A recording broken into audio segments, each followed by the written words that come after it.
Purple Daily is daily Vikings entertainment. We just want the Vikings to win a Super Bowl before we die. I will ride with this group. Seriously, man. Please. And away we go. Okay, people are mad. We haven't done Write That Down in a couple weeks here. X-Trill Will, I noticed no predictions last week. I get it was Christmas, but listen, I feel like we've done this every year, and we should maybe explain this. We don't usually do the predictions over like the holiday week or two. Yeah. The quarterback cesspool challenge, we can talk about. Maybe we just ride that through the playoffs and open it back up for a clean slate in the playoffs. But I think, yeah, people. I can tell you, Feedback Friday, people are a little upset that we haven't done Write That Down the last couple weeks. It's the problem with Christmas. Problem this with is Judd's point. This is Judd's point. You know? This is my entire platform. Is these 2 weeks ruin everything? They every day turns into Saturday, and you know what? I empathize with you people out there. I agree with you. You know, we only need about a week or so. It's the second week, I think. I think if we hadn't done the Write That Down Christmas Wednesday, I think there's no problems there. But I think it's the second one. It's New Year's. Does it really need a week off for that? Mackie taking days off this week of all week. Shake my head. We should do what we should do for our snake draft is draft the worst weeks that we have all taken off in our career working together. Like the time Declan took free agency week off to go to North Carolina. Yep. Yeah, me taking 3 days off this week. I think it was 3 days off the show, leading into the biggest regular season game in Vikings history. Judd's appendix explodes on the preseason finale. Yeah, dude. What happened there? On, you were just Judd. in the hospital during these huge preseason games? Actually, you know what? Since I've started, I think the worst one I took off just from an internal standpoint was my first year, I think, the beginning of the state fair because of a family event. The state fair. You get reamed out for that. Yeah. We're too happy about it, but how about Judd going home from the Colts game? Is what people say you took the second half off from the Colts game, but that was a company decision because I was bullied by my friends. Man. I was bullied by my friends in that case. You know what that was? Just a clear-cut case, bullying. Like that was a very. I hope the parents have told their kids about that now for years. Like if little Johnny comes home, it's like, I was bullied at school. It'd be like, so was Mr. Zolgad one time. Let me tell you his story. Well, and then the look on Judd, you can watch it back on YouTube. The look on Judd's face as the Vikings win, the kick goes through the uprights. Greatest comeback. And Judd is just staring at the TV like, I'm sitting. Not only am I not in the stadium, I rushed over to a 35-year-old AM radio studio covered in beige while my friends are watching at home. Yes. So true. Robbie B says, safe to assume Dex has another honeymoon over the draft again? No, I will be in San Diego, I think 2 weeks afterwards, though. Or like a week or two afterwards. I made sure, I said I can't miss the draft. Can't miss the draft. Now, so if the schedule comes out. So you're going to miss the start of, I believe, a rookie camp? This is off the hook. I will miss rookie minicamp. This is off the hook. You're welcome. Yeah. Before we get to Feedback Friday and our snake draft of the week here, a couple things. So on Tuesday next week, we are putting together another Purple Daily Unplugged event at Podrigs. It's free to get in. We've done a couple of these already this season. They're super fun. We'll do a live podcast. Sounds like Thor's going to be there too. Mm-hmm. So it's going to be Thor's Day on a Tuesday from 5 to 7 p.m. at Podrigs in Minneapolis. And even though it's free, we do ask that you register. scorenorth.com/unplugged. So you do need to have like a ticket or be registered. scorenorth.com/unplugged. Everyone gets a free pint glass and a free Podrigs beer to get you started. So we're super pumped for that. We'd love to see as many of you as possible on Tuesday going into the playoffs. And then Quick Trip. Let's start our journey through the Quick Trip aisles here before we get to some feedback questions, Judd. Absolutely, positively. The best place that you can go for anything that you need. Because you're thinking, I'm going to go to the grocery store. Don't go to the grocery store. The grocery store takes a lot of time. You got to walk through all of these aisles. At Quick Trip, you walk right in, and guess what? You look left, you look right, you see what you need, and you leave with it quickly. There, look at that. From Quick Trip, the Kruba coffee, absolutely outstanding. We're going to get to the pizzas. We're going to get to everything that you could possibly want. And outside, you got the gasoline. Camera 5. Cue camera yes, 5. You've got that gasoline outside, so don't let that thing hit E. And here is the best part. If you do not want to go inside, that's fine too. Put the app on your phone like Declan does. You drive up, you get your groceries, you leave Quick Trip. It is positively a great experience because it lives up to its name. Amen. All right. We'll start with Amanda Wagner here, Feedback Friday. And you can always hit us up, YouTube comment section, the feedback tab in the Score North app. Amanda says, I'm both excited and terrified about the upcoming game with the Lions. Of late, this season has reminded me a lot of 2009. I wish I could say that I know what chasing a number 1 seed is really like, but I was only 10 years old during the 1998 season. I know that it wouldn't be the complete end of the world if we became the 5 seed, but knowing what terrific advantage we had in the playoff home game against Dallas in the division round in 2009, I feel the same as you guys do, that we could make the Super Bowl if we win on Sunday. I guess my main concern is if we lose on Sunday, it disrupts the momentum and the awesome dynamic we've had. I don't know. It's probably the fact that the last loss came in October is why I'm feeling this way. People just waiting for the shoe to drop. So she's looking for someone to talk her off the ledge going into this Sunday game against the Lions. Well, I don't know that there is a ledge to be on. Like this is not. It's going to feel like a playoff game, but you got to put it into context.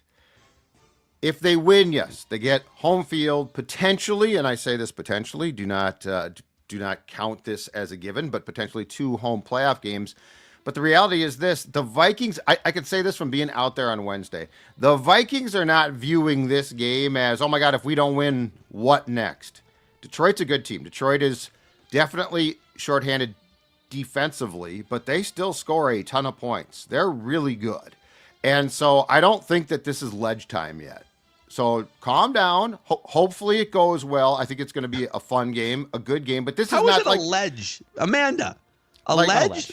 This is ledge. awesome. This What? is what's like that? this is like it's not a ledge, Amanda, is what I'm saying. Like this is you hope that your right, football right. team can be this I thought good. you were saying I had goofed. Yes, exactly. No. This is a good. This is not. The ledge is maybe the playoffs where it's like, oh my God, if they lose, it's done. This is not done. But the positive thing that I can tell you is from going to cover a team, you can often get a feeling. Like it's not what the players or coaches say, it's the feeling.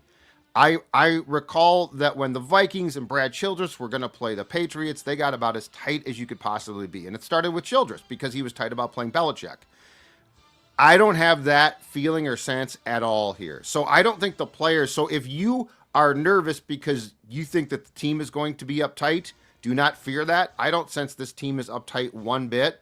I sense that they would really like to win, but they are not approaching this like, oh my God, it's never expected to be here. Kevin O'Connell's done a very good job at laying down a foundation that doesn't react like that, which I can't say from past experience. All Viking coaches have done a great job of that. Here's a scenario. I think I talked about this yesterday on the Vikings Age podcast with Chris Schad. Let's say at halftime the Lions are blowing out the Vikings, like it's 28-0. Like it's a big game. Do you just rest starters in the second half at that point? Like, do you take out your starters? Maybe for the first series you let them ride to see if they can, mount a scoring drive or something. But like if that scenario plays out, do you just put in the Nick Mullins and put in the backups because now you're basically locked into the 5? You don't want to lose someone in a meaningless second half. Wow, you just went like nuclear, like I darkest went possible nuclear scenario for right week there. 18. Where did that come? But that's a place where I haven't even thought about. Like, I don't know, like the fourth quarter maybe? Andrew says, why would you say that, Declan? You just no, I don't think it's a jinx. I think like putting out jinx. The worst possible scenario is anti-jinx. Let's confront it. Let's discuss it. And here's why it's not a ledge. Let's say they lose, whether it's the devastating scenario. 28-0 at halftime? What? I mean, Declan just laid out like the biggest buzzkill So Amanda, scenario. if this team falls apart completely. Viker says, Declan, chill, bro. I'm chilled. I'm excited for this game. I'm laying out because, all right, let's be honest. If this is 28-0 and the starters are playing, here we go again. Judd Zolgad is going to come out and say, Kevin O'Connell needs a bench of starters right now. Judd, come on. You know exactly how this would go. Declan, I honestly haven't even given that a thought. I guess I would. I don't know. It's such a I was trying to talk this poor woman off of ledge of the anxiety, and you're saying, okay, let's say that the Vikings are down 42-0 in the third quarter. What do they do? You know what? I don't bench anyone, and everyone gets hurt, and then you lose. And I don't know. Okay, but here let's go down this path, and I think this is part of therapy. Is let's confront what are you worried about? Don't live through it twice. Let's talk about this. Let's say they lose this game on Sunday. All right, yeah, okay. It does decrease your chances to win the Super Bowl because now you have to play a third game instead of taking a week off, and you don't get to rest up. You don't get the home. You have to play on the road.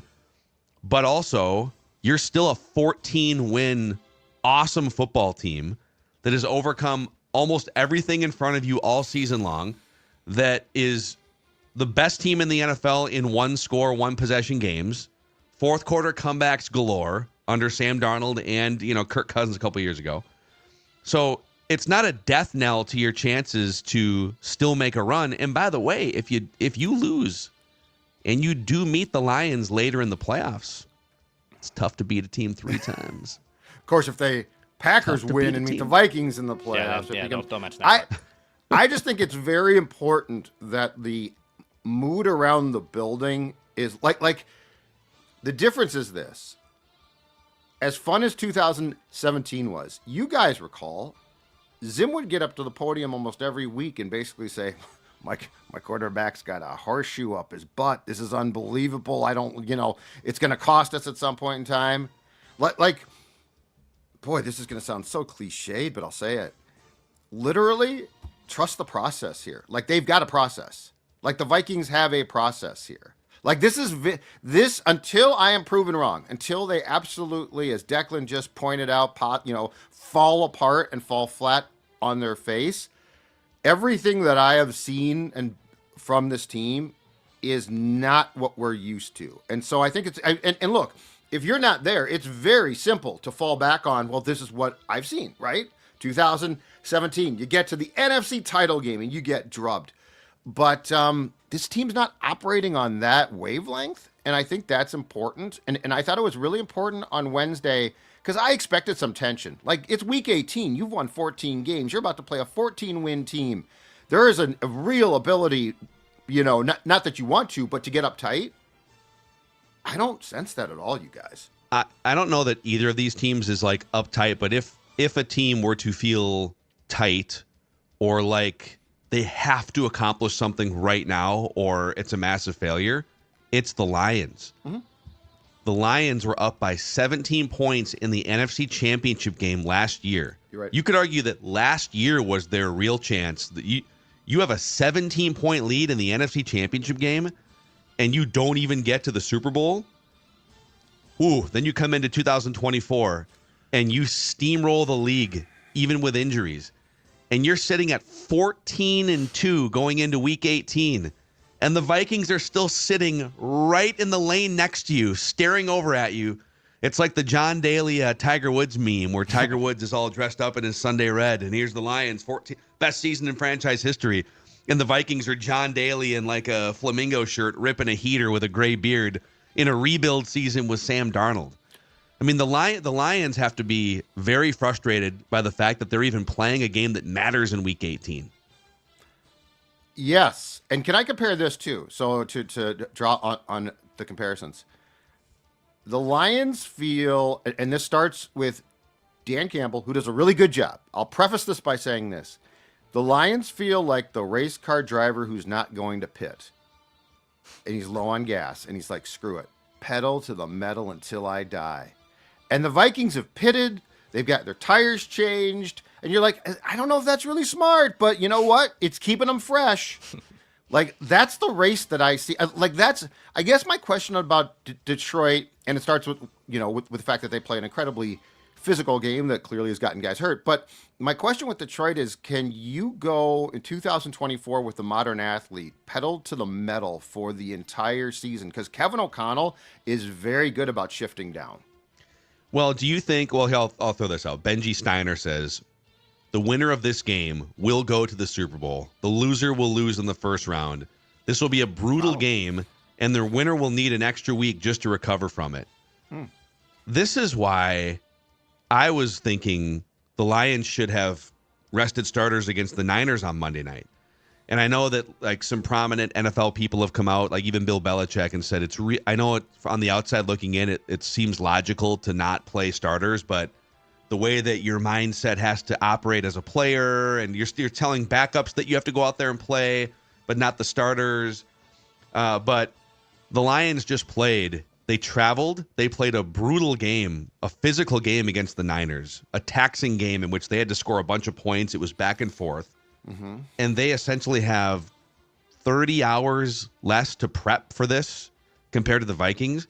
So, like, even if the Lions win this game, they're going to be weary, but they get the bye. So I kind of agree with this, that you're going to need a bye week after winning this game. And if you lose the game, especially if the Lions lose after what they had to go through on Monday night, self-inflicted, and you're going to walk in and there's Baker Mayfield and Tampa Bay and the high-octane Buccaneers offense, there is a lot at stake.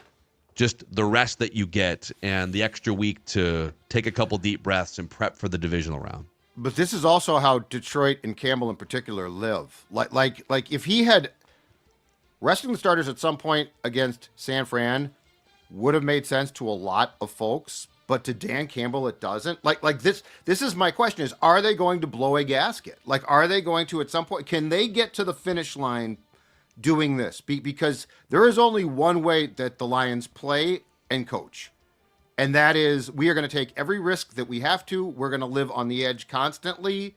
Like, this is why, and this could definitely come back to bite me in the ass, but this is why I'll take O'Connell style every time, because it is such a labor to get through a season like this. And I mean, this is the regular season. The games are going to go up in intensity. So, like, if Dan Campbell had rested his starters, yes, that would have made sense. But the more I thought about that, it's like it's also probably as against what he would do as a person. So yeah, I get that. So the question is, can you ride this thing all the way? I'll take what the Vikings are doing, which to me seems more logical. Yeah, I like your NASCAR metaphor. I think they really are. We don't take pit stops. We don't take. You guys are pit stops are for the weak. Yep. Fueling up on gas and new tires is for the weak. These bald tires are going to be fine. We're not going to spin out.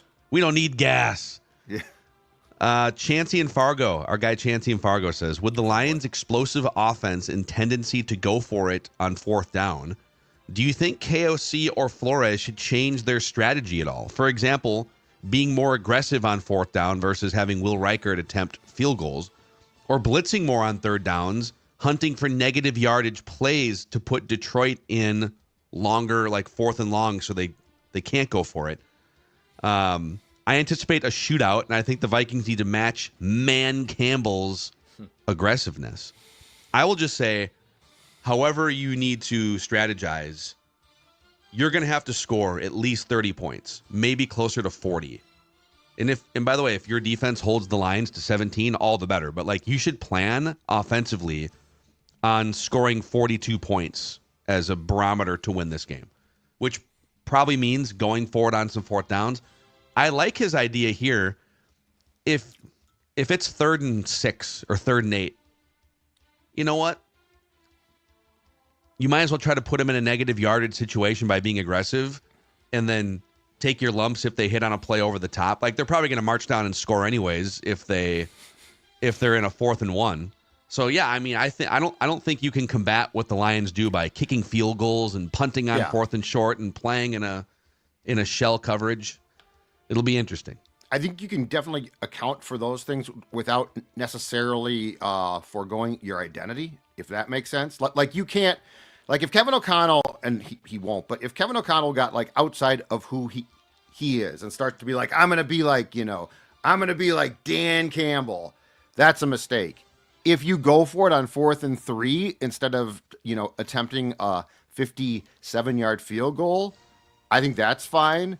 But I think you can definitely tell when a coach is getting outside of who he is versus just adjusting things some. So I wouldn't suggest like major changes in philosophy, but what Chancey said there also is probably stuff that the Vikings are going, especially defensively, for the Lions offense to see on film, and I think that's no problem. One thing I would watch out for, Jared Goff is great against the blitz, and the first time these two teams met, and now Blake Cashman wasn't playing, so you had the Vikings are undefeated when Blake Cashman plays. So the fact that you're going to have Cashman and Ivan Pace.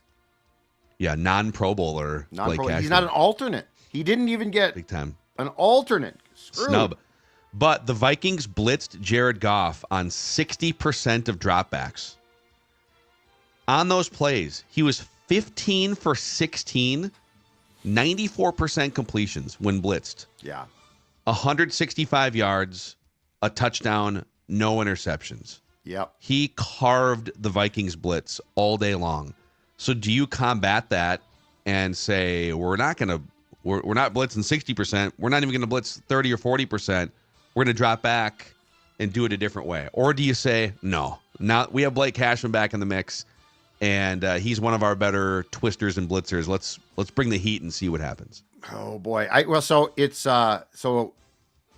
Goff and Darnold are both very good against the blitz. And I think the common denominator, besides the fact that they can throw the ball quickly, is this. Look at the weapons, right?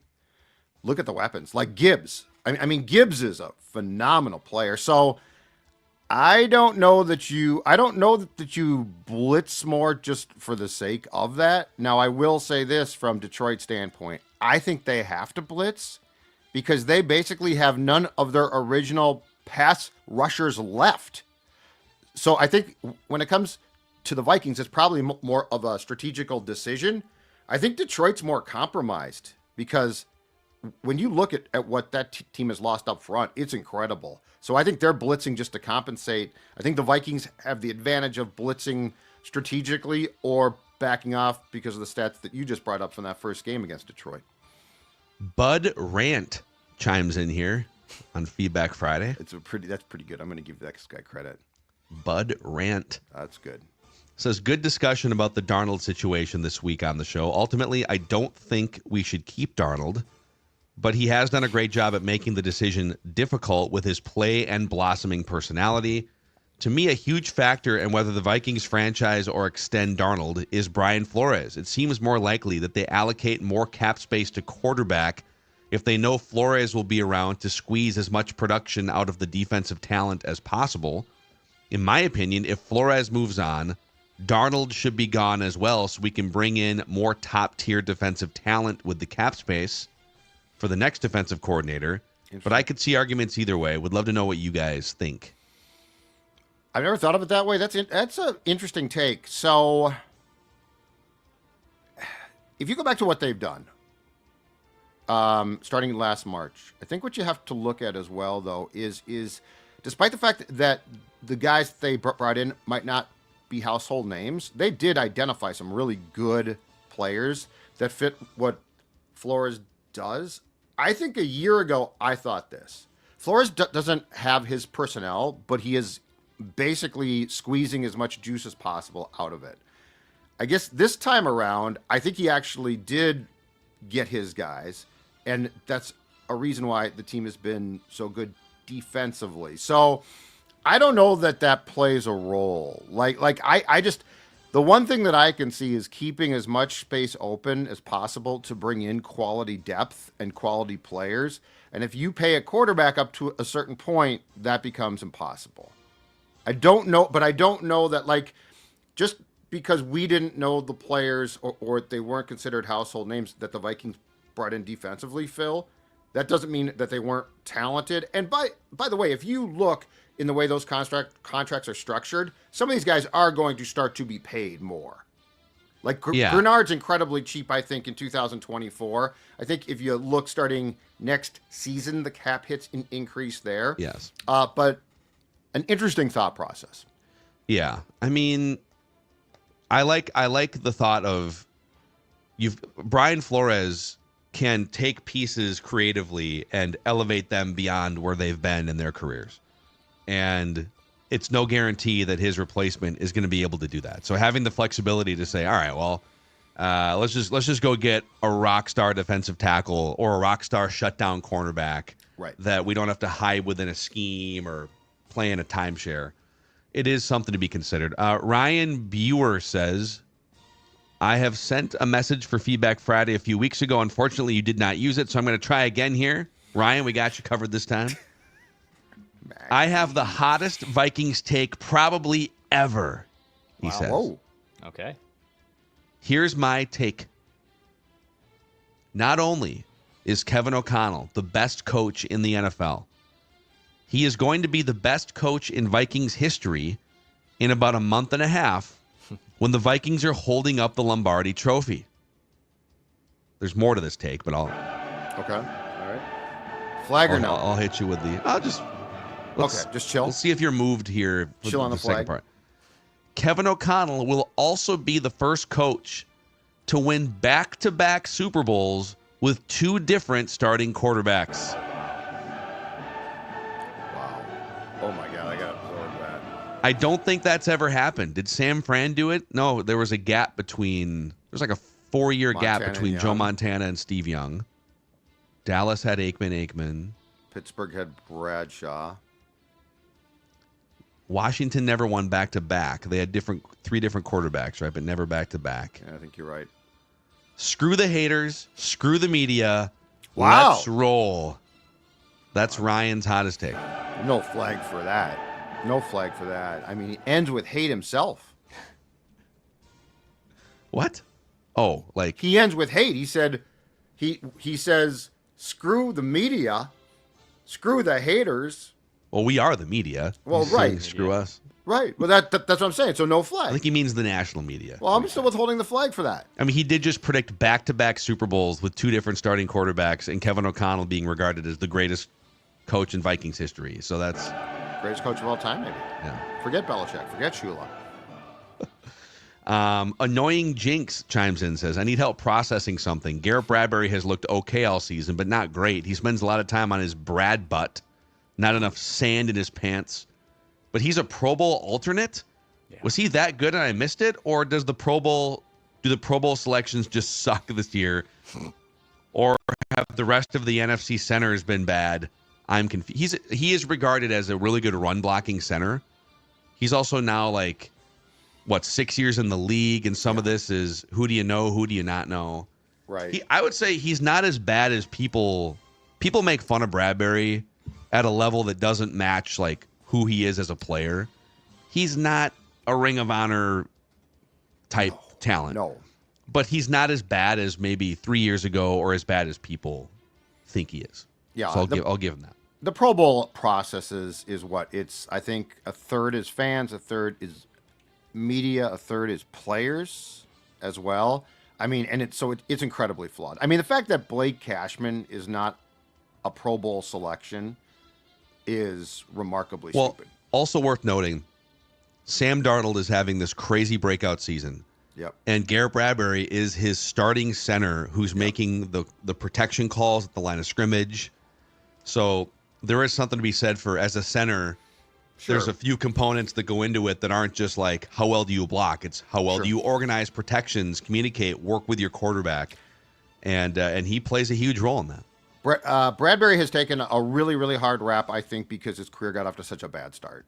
He'll never escape that completely here. And the guys drafted before and after him are both stud defensive tack.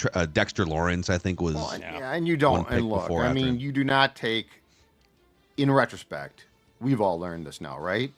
There are certain positions that you might be up against it, but you don't just decide we're going to spend our first round pick on a center. Felt kind of desperate, Felt kind of desperate. Let's talk about MSP Plumbing and Heating. Maybe you're desperate for a plumber. Maybe you're desperate for some better heat. Huh? That's exactly right. That's exactly right. And Tell because us about it. Because of that, what I'm going to tell you about right now is commitment. Commitment is one of the most important words, and at MSP Plumbing, Heating, and Air, that's exactly what you're going to get. That's because for over a century, families have relied on MSP, a 100% family-owned and operated business for all their plumbing, draining, heating, and cooling needs. That comes through their delivery, expert plumbing, heating, cooling, and drain solutions. Right now, get $50 off any HVAC or plumbing repair. For any type of repair, MSP Plumbing, Heating, and Air wants to keep your home running smoothly. Important time of year to do that, considering the temperatures as well. Give them a call, 651-615-4292, or check out their website, msplumbingheatingair.com, msplumbingheatingair.com. Commitment to your comfort is their goal. Also, welcome North American Banking Company to Purple Daily.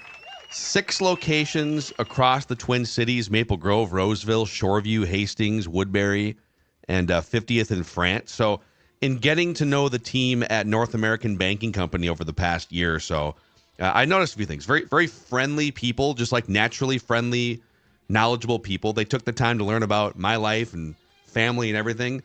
Safety and security of accounts. I recently had a terrible situation with a bank that shall not be named. Couldn't get a hold of a human.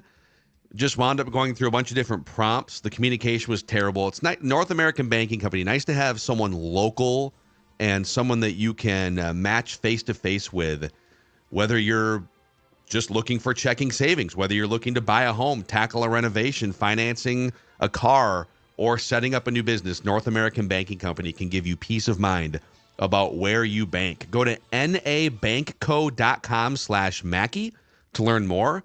nabankco.com/Mackey, or visit one of their 6 Twin Cities locations. Member FDIC, equal housing lender.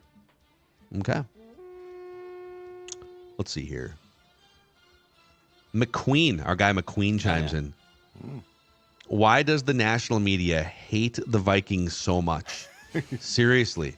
They're 14-2, a real shot at the number 1 seed, a lovable group of guys, arguably the best story in football right now in Sam Darnold, runaway coach of the year, a universally beloved superstar in Justin Jefferson, and yet besides Rich Eisen and a few stray, accidentally logical pundits, the Muppets on TV can only begrudgingly reference the Vikings in reference to the impending offseason quarterback controversy, typically tinged with the insulting negativity of, if they don't extend Darnold, they're idiots.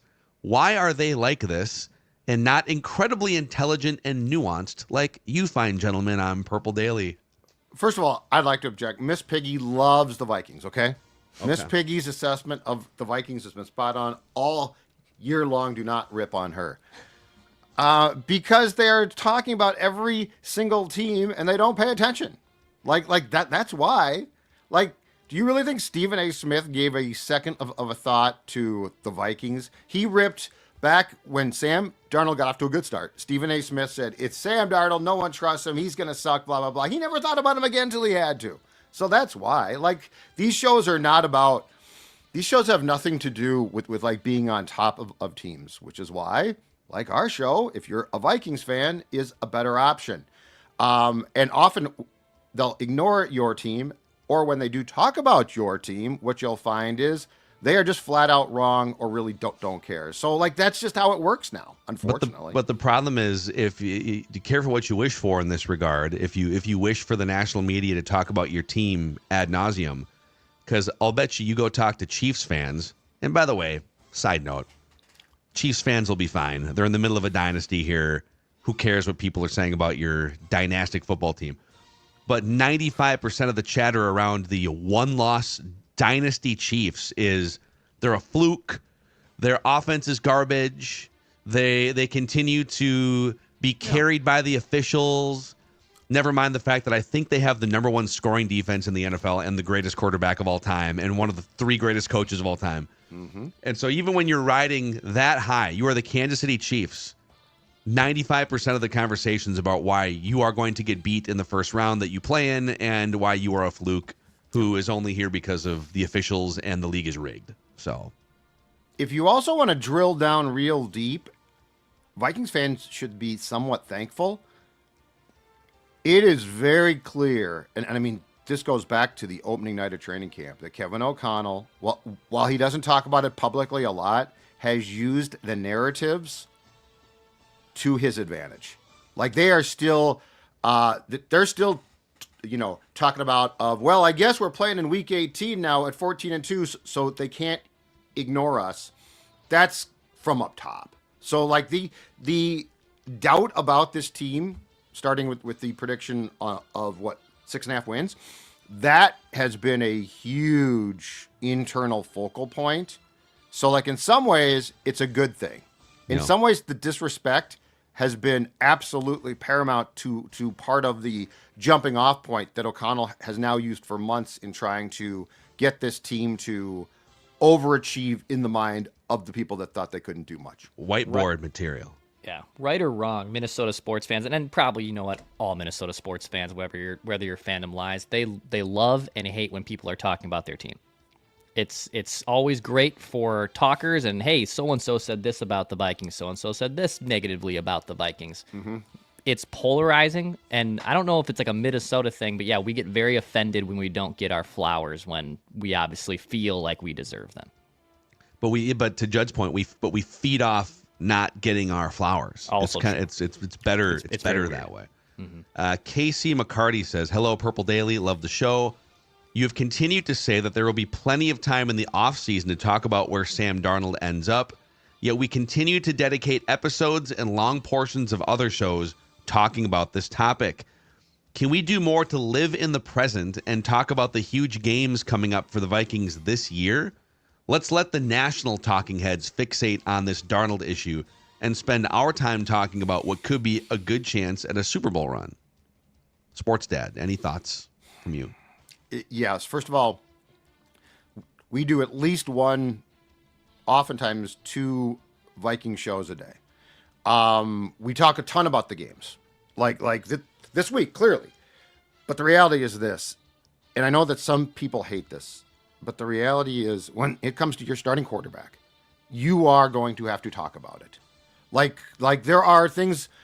I mean, this team right now has, number one, 5 quarterbacks. One can't play because he's hurt, but they have 5. The Daniel Jones thing now. Are they going to activate him today or tomorrow? Because if they don't, I do not believe that they're eligible for a compensatory pick if he doesn't get on the 53 for a game. So I'm not sure about your guys' thoughts. And I know that some people get very tired. It gets to be QB fatigue. But I don't think there's a way around talking about it all the time. I think sometimes it comes up, and if nothing else, it's interesting. Well, we've always said on Purple Daily, when you do the show on YouTube and podcast, and it's like we try to make it super interactive and have it be a two-way communication street, we can tell what you guys are interested in hearing. We don't just on a whim decide, well, let's devote 2 hours to special teams today. I went through for Feedback Friday. I went through hundreds of emails for Feedback Friday this week, going back to even before the Packers game. I would say 2/3 of them, roughly, are about the Sam Darnold long-term situation, because it's an amazing problem, quote unquote. It's a champagne problem, as Kwesi would call it. And it's really interesting. It's drama. It's also, you're choosing between 2 potentially really good quarterback options when the Vikings for years and years were just looking for a guy, anyone. And now you've got this factory led by Kevin O'Connell that just produces quarterback. I mean, Nick Mullins is throwing for 400 yards in December of last year. So I think there's, we do post-game shows every week, and if our balance is out of whack, you guys will let us know. But we are reflecting how many people reaching out to the show want us to talk about the Sam Darnold situation. It's fascinating. Mm-hmm. But I also understand why it could be fatiguing for some people, because it's not going to be resolved for minimum 2 months.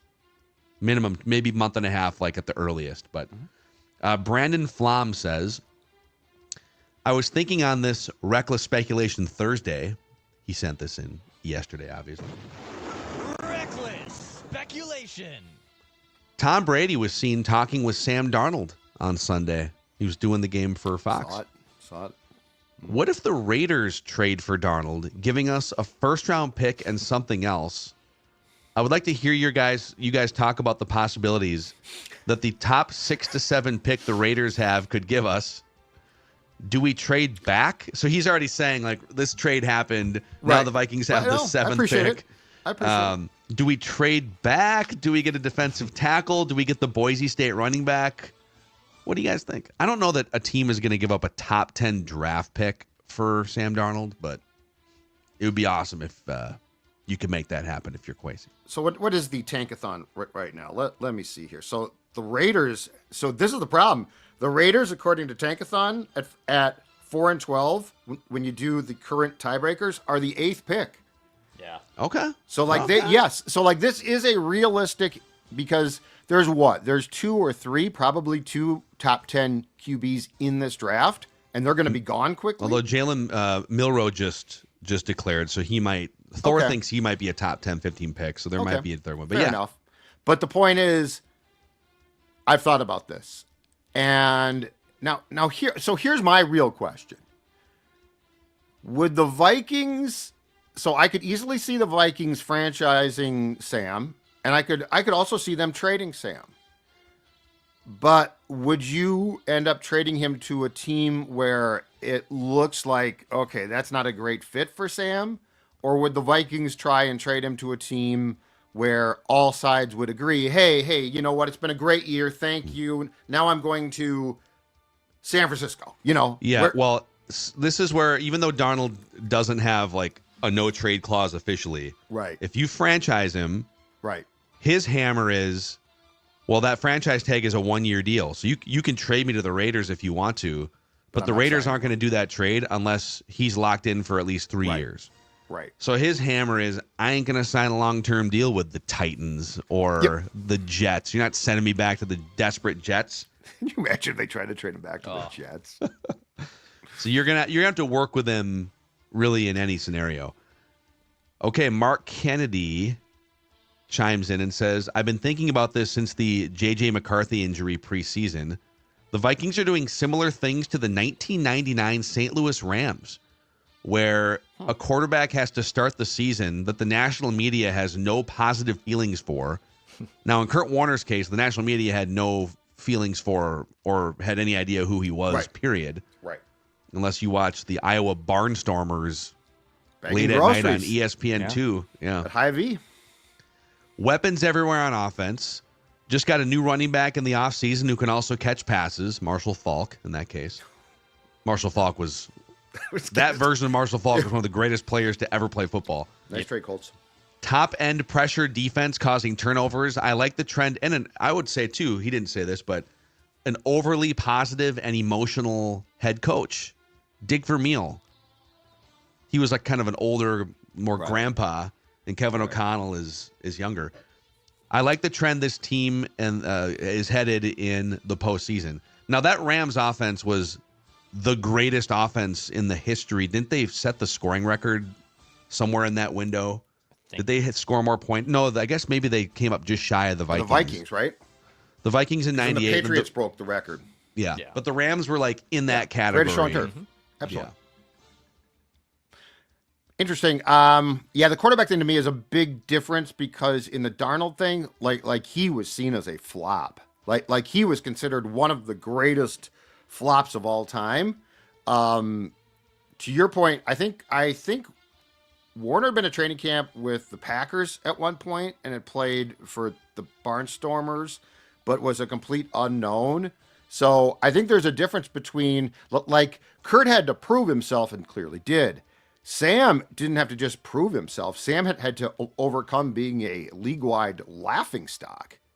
So I think there's a big difference in, like, the story of the quarterbacks there. But I can see some comps. I mean, yeah, that Marshall Faulk was just a wee bit different than Aaron Jones. Yeah, a little different. And even like Warner versus Darnold, Darnold so much more athletic than Kurt Warner.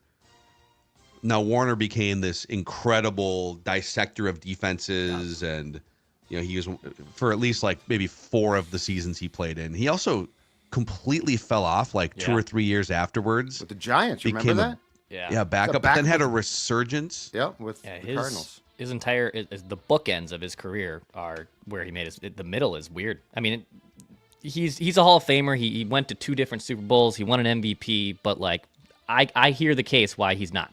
I can hear the case why he's not. Oh, he's not a Hall of Famer? Yeah. Eli is another interesting case too, because he's got the 2 Super Bowls and played out of his mind, but he also led the league in picks a bunch. And interesting. Let's see here. Daniel Hicks says, would love to know if the Purple Daily Crew has any game day traditions or superstitions. A new tradition emerged in our family by accident in Week 8 against the Colts. We were visiting family in Brooklyn when our buddy Benny created an amazing spread of food for us. But he realized at halftime he forgot to put the shrimp out. Oh. When he brought the shrimp out at halftime, everyone started chanting, halftime shrimp, halftime shrimp. As you know, the Vikings finally turned what had been a turd of a game around and won thanks to halftime shrimp. Wow. Now we eat halftime shrimp every week. We create a video to send to our family and friends in New York City, all of us chanting, halftime shrimp. The Vikings have now won 9 games in a row since the halftime shrimp became a thing. If it's a nooner, I like to do my double fist of my Bloody Mary and coffee. That's become a tradition. I love that. You chase the Bloody Mary with the coffee, or I just pour both. I pour both. Yeah, Yep. I pour both. I do that for noon, but I don't do that for like night games because that would be just insane.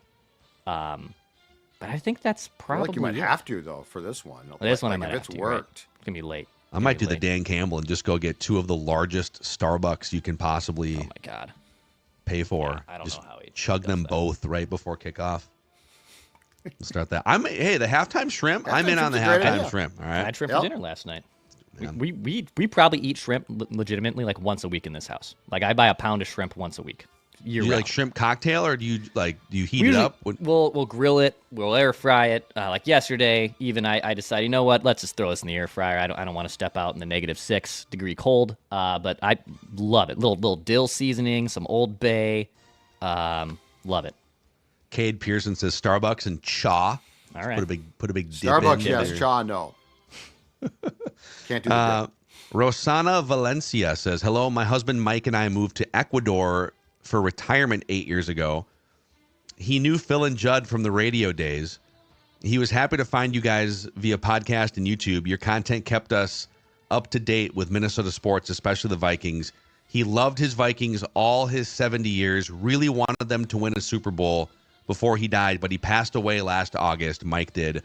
The Vikings are very good this year and can finally get that Super Bowl maybe. Is it too much to ask if you guys could shout out Mike on your show sometime? Michael Halverson, a kid from Minnesota who grew up 70 years ago watching the Minnesota Vikings.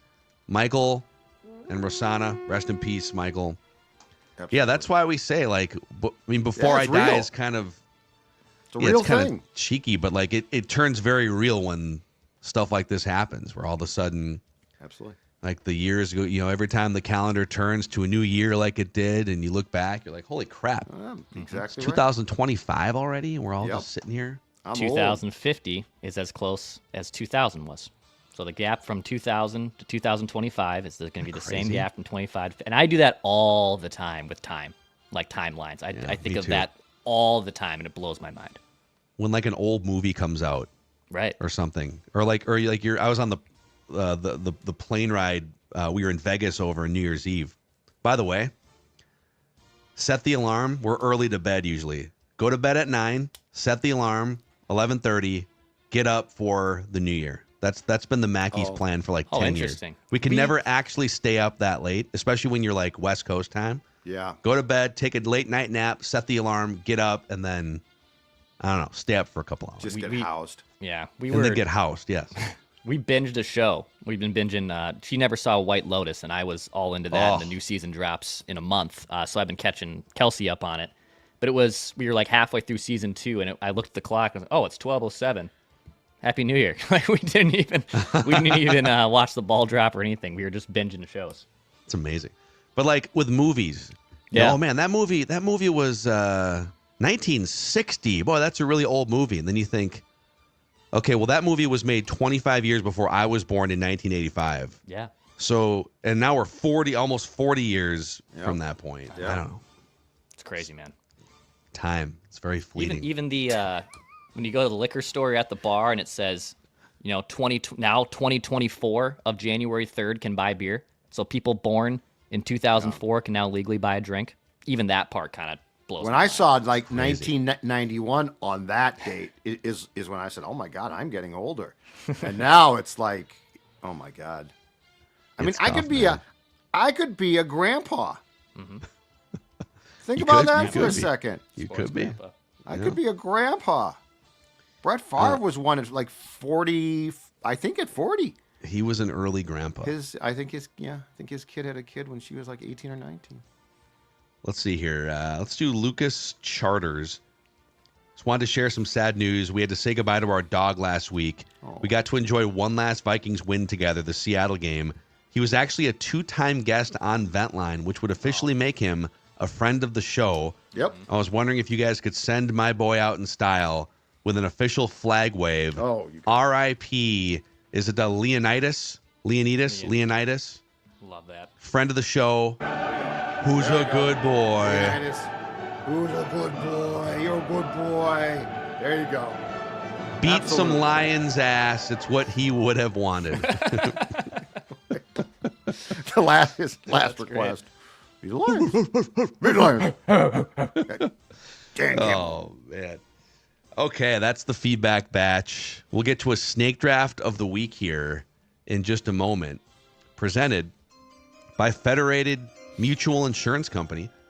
It's like having a great offensive line protecting your business so you can stay focused on growing your business. Federated is focused on safety, preventing claims, risk management. Let the team at Federated support your business, whether you're based in Minnesota or you're a business owner in any of the 50 states in the U.S. Federated has you covered. You can find a full list of industries that Federated specializes in at federatedinsurance.com, and you can find out more about the history of their company, which dates back to 1904. Federated Insurance, where it's our business to protect yours. Just going through the suggested snake draft topics from the listeners over the months. We've had multiple requests for a hot sauce draft. So hot sauce is going to be the topic, the theme of today's snake draft of the week. Previous one a couple weeks ago was Christmas movies. We recently did lunch meats, a Super Bowl contender draft, Thanksgiving foods. It's back on me for the first overall pick. Then Judd, then Declan will get the wraparound, a 3-round snake. Do you have the standings and the statistics available here, Dex? Let's see here. So I don't know if AJ has updated since our last one about 2 weeks ago. So I don't think he added the most recent one. But Mackie is 6 for 23 pre this edit. Judd is 11 for 26. I'm 6 for 20. Highest percentage goes to Mackie with his Thanksgiving foods draft at a 78%. Dominance, sheer dominance. And he also owns the lowest percentage at 3.4% with your bar foods draft. I was hacked. The closest margin of victory was Judd over Mackie of 0.4% from State Fair Foods. And the largest margin of victory was Mackie over Judd for the Thanksgiving foods at 66%. Wow. So, yeah, we have a statistical database. The voting is available on the Score North Twitter/X account sometime after the show is recorded here. So I'm on the clock with the first overall pick. Do we have any just questions or things to iron out on the parameters here or the eligibility of hot sauces? I think when we get to our pick and we throw something out, we can fight if we need to. Yeah.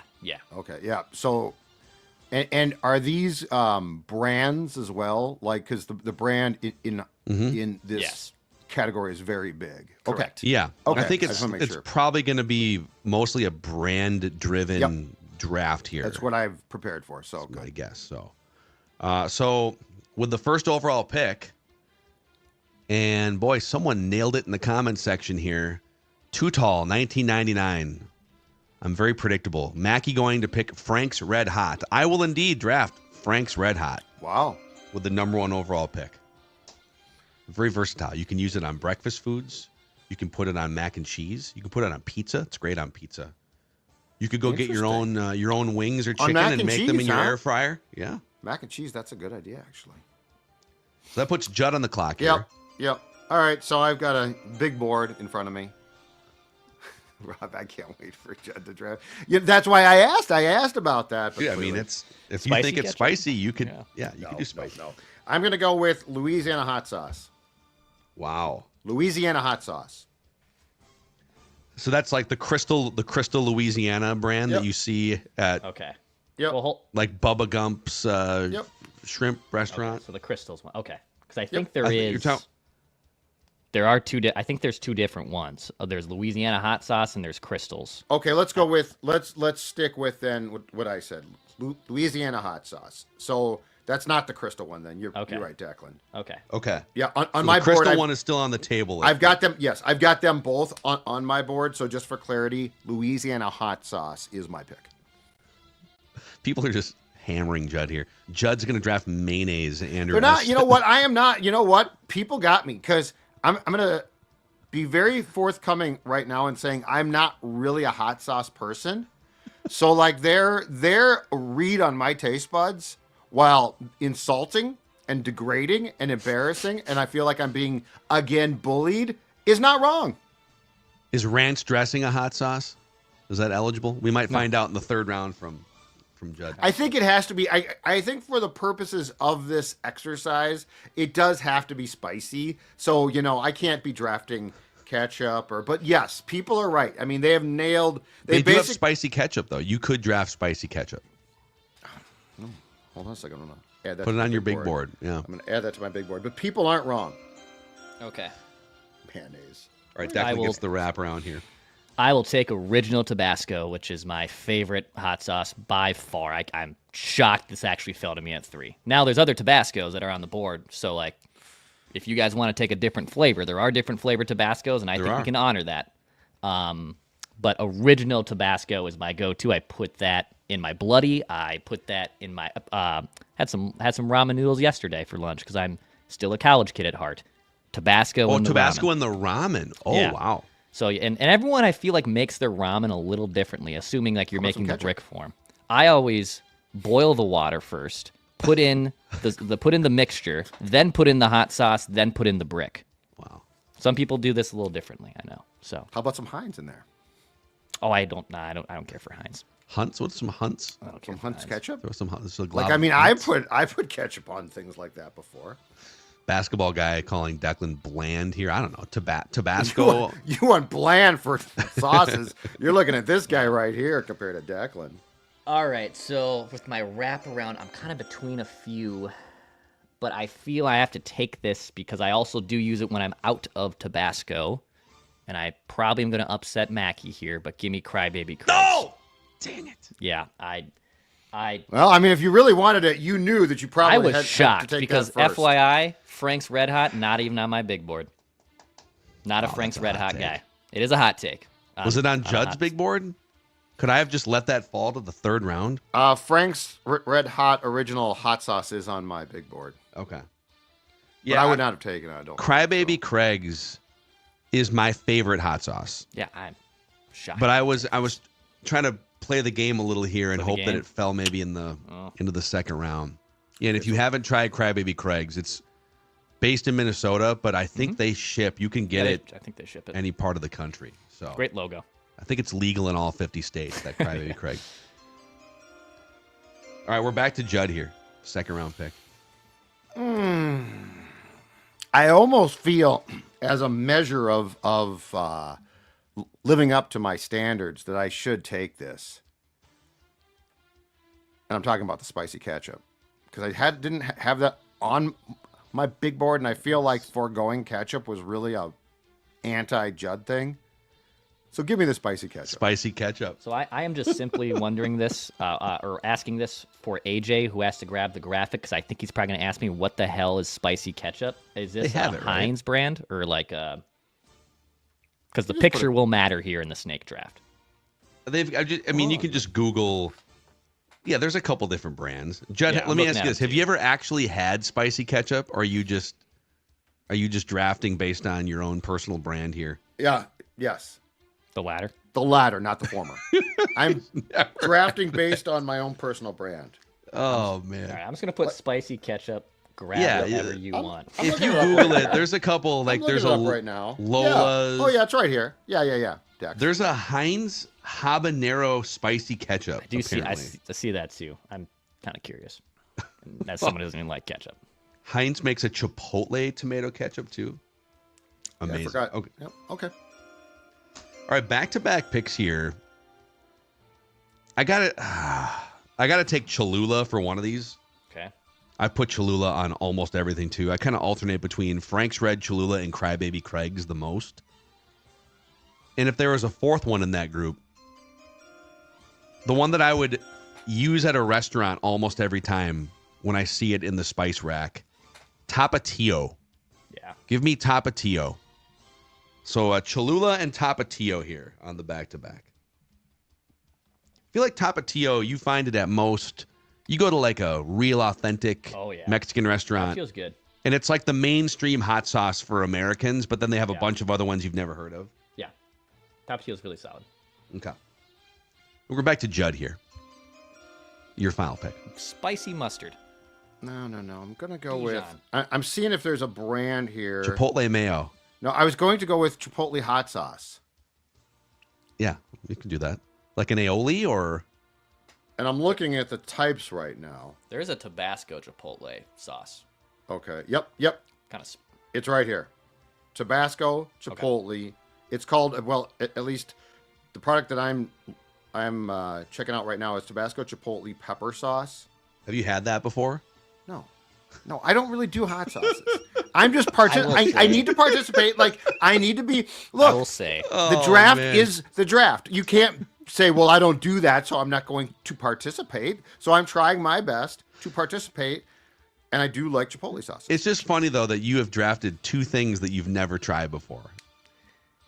Judd's being a very good sport, but when this came through in the email this morning, I thought, oh, God, Judd's going to either hate this or have a tough time with this. And he's not hating this. Well, at first I did hate it, and then I'm like, no, I have to participate, because like if we did something that Dex didn't care, he'd participate. Yeah.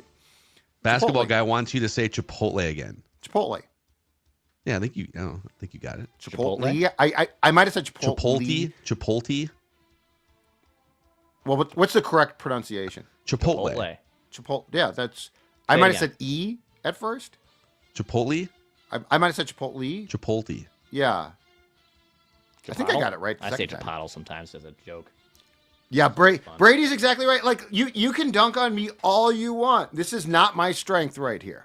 This is not my strength. Judd, Mike Tice. No, Mike Tice actually did a fine job. They skipped a pick and got a superior player. Yeah, Kevin Williams. It'd be like skipping a pick and still getting Cholula or something. Exactly right. Right. And that brings us to Declan for the Mr. Irrelevant.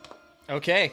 There's one on the board here that is kind of crazy. Yes, and I could take it because I would like the win. I know where it is, but I don't really dabble in that one too much. I don't really dabble in it. So I'm gonna do this, and I don't even care. Give me Taco Bell fire sauce because this is on my big love Taco Bell. Good for you. Love. It's my favorite fast food. It's not even close. Give me a cheesy gordita crunch taco with some fire sauce on that sucker. Absolutely. Taco Bell fire sauce to round this thing out. Love it. So just to be clear, we were talking about sriracha being the snub on this list. No one drafted sriracha. I love sriracha, but yeah, the Taco Bell fire sauce. For me, it's a little too thick is what I usually find. That's fair. It's a fair assessment. So let's see here. Dex winds up with Tabasco, Crybaby Craig's, and Taco Bell fire sauce. That's a really strong draft. Judd winds up with Louisiana hot sauce, spicy ketchup, and Chipotle Tabasco. He's looking to try all three of those things in the new year resolution. Yeah. I'm just not a hot sauce guy. It's okay. And some Pepto-Bismol. Yeah, and then I wind up with Frank's Red Hot, Cholula, and Tapatio for my roster. The voting will take place on the Score North Twitter/X account this afternoon through the weekend. Wow. And yeah, keep sending us suggestions for other snake drafts you'd like to see us do. I think we started doing these in like June, pretty much every week. Yeah. They're fun. So there's a ton Judd of takes them. vanilla pudding. Yeah. I do like vanilla pudding. I'm going to tell you that right now. Oh man, it's hilarious.